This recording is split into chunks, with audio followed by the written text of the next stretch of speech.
Hello everyone. Now I am going to explain you about a topic on electric field intensity due to an infinite sheet of charge. Okay, so this is one of the important applications of an Gauss's law. So what is the statement of Gauss's law? So the Gauss's law states that the net flux passing through any closed surface that should be equal to the charge enclosed by that path. So if you consider any closed surface, it has a charge particles. Every charge particle has its flux. So the net flux that should be equal to the net charge in that closed surface. Okay, so here we are going to learn about the electric field intensity of an infinite sheet of charge. So here I am considering one infinite sheet. Let us assume this paper, book paper is nothing but a one sheet, infinite sheet, and in this sheet the charge is equally distributed. To find out that entire charge, I am considering one finite charge, okay, finite sheet. In this finite sheet I am distributing the charge particles uniformly and equally. So the direction of these charge particles towards this side. Okay, so the denoted by electric field, so which is E is equal to ER into AR. Similarly, the charge particles spread over the back side, so its direction is towards back side and front side. Okay, so to calculate that electric field intensity, here I am assuming one surface. Here I am assuming means it's not there, but here I am assuming that one surface. Okay, that is called as a imaginary surface or a Gaussian surface. So to calculate that existed electric field intensity, here I am assuming one surface, so which is of a cylindrical shape like this pen. Okay, so it has a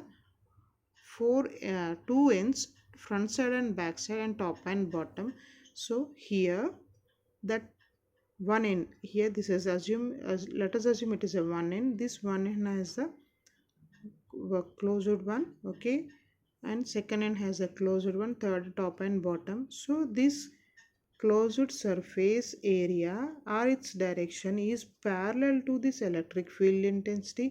Similarly, the second end also, its direction is parallel to this electric field intensities. Okay, and the third end, the top bottom is perpendicular to its electric field intensity.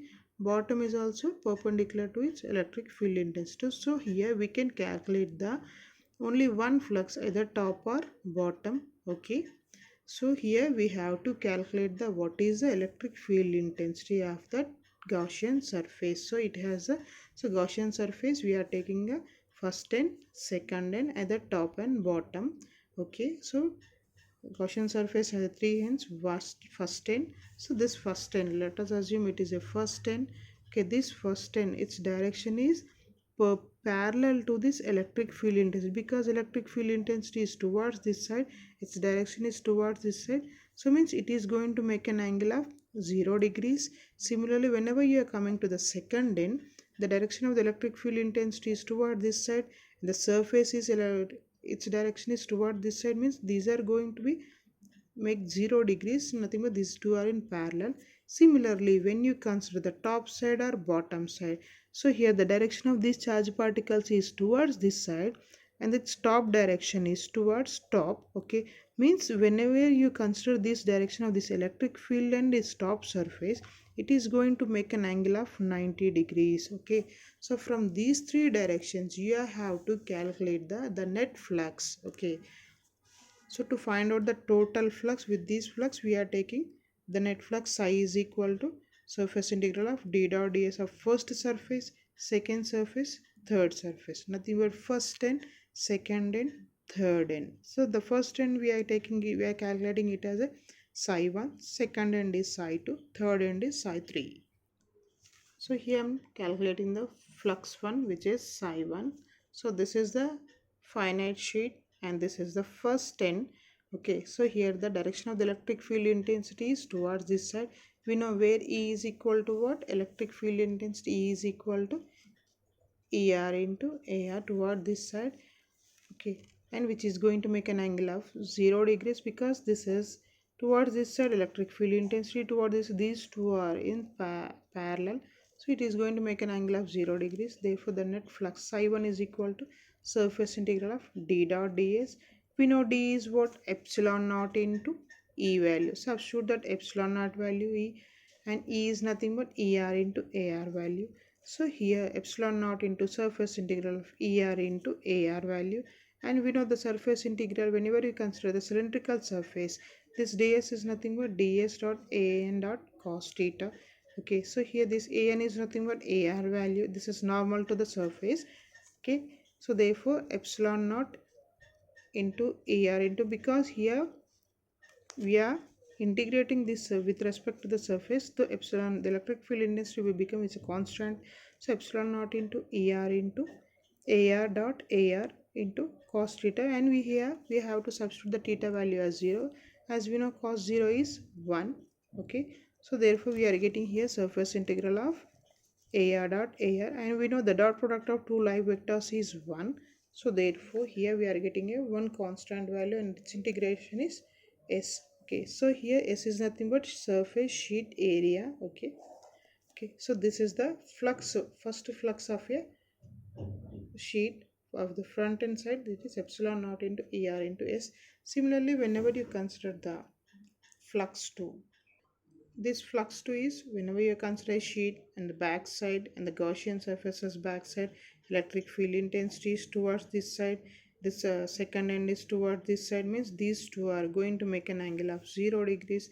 Therefore flux 2 is equal to like d dot ds, and substituting that all values you are getting flux 2 is equal to epsilon naught into er into s. The same process what we did here, because d dot ds epsilon naught e is nothing but er into ar. Upon substituting this ds, as we are getting this psi 2 is equal to epsilon naught into er into s. And coming to the flux 3, so this is the sheet, and this is the direction of, this is the second one here, and here the third is nothing but top surface, so its direction is towards top, and the electric field intensity is toward this side, means these two are going to make an angle of 90 degrees. So therefore theta is equal to 90. So the net flux size 3 is equal to d dot ds. So by substituting the d comma ds values, we are getting epsilon naught into er into ds dot into an into cos theta, where theta is a 90 degrees, cos 90 is 0. Therefore we are getting a flux 3 is equal to 0. If it is flux 3 is equal to 0, similarly the flux 4 is also 0. So therefore the net flux psi is equal to psi 1 plus psi 2 plus psi 3. So upon substituting these values here, we are getting epsilon naught into AR into S. Here S is nothing but surface area. Okay, you can take it as S or A.